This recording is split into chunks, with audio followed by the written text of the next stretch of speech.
আরে বাবা, আমি জানি জানি তোমরা কাঁচকলার কোপ্তা খেতে খেতে আর শুনতে শুনতে বোর হয়ে গেছো। আরে কি করব বলো, ওই জন্যই তো তোমাদের জন্য আজকে নিয়ে এসেছি আমি মেথি শাকের কোপ্তা। আরে বাবা হ্যাঁ, মেথি শাকের কোপ্তা বাজারে তো এখন শীতকাল, চারিদিকে তো মেথি শাকের চর্চা, যাও না গিয়ে নিয়ে এসো মেথি শাক আর তাড়াতাড়ি ঝটপট করে বানিয়ে ফেলো এই কোপ্তা।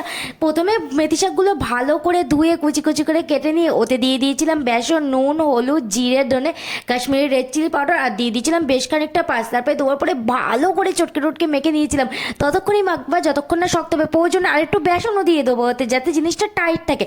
তারপরে হাতে ভালো করে সাদা তেল মাখিয়ে নিয়ে গোল গোল করে কেটে একটা থালার মধ্যে রেখে কড়াইয়ের মধ্যে খানিকটা জল দিয়ে ওতে দিয়ে দিয়েছিলাম স্ট্যান্ডটার ওপর বসিয়ে দিয়েছিলাম থালাটা, যাতে ভাপটা ওঠে।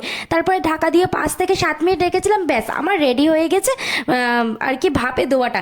আর এদিকে মশলার গ্রেভিটা তো করে নিতে হবে নাকি, গ্রেভিটার জন্য দিয়েছিলাম টমেটো, কাঁচা লঙ্কা, আদা, রসুন ভালো করে পেস্ট করে নিয়েছিলাম। আর এদিকে কড়াইয়ের মধ্যে সাদা তেল গরম করে ওতে দিয়ে দিয়েছিলাম টমেটো আর পেঁয়াজ কুচি।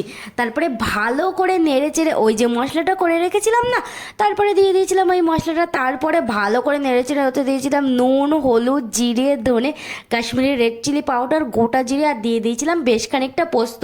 তারপরে ভালো করে কষিয়ে টষিয়ে জল ঢেলে নিয়ে জলটা যেই একটু ফুটে আসবে ওতে দিয়ে দাও না ওই ভাপানো কোফতাগুলো।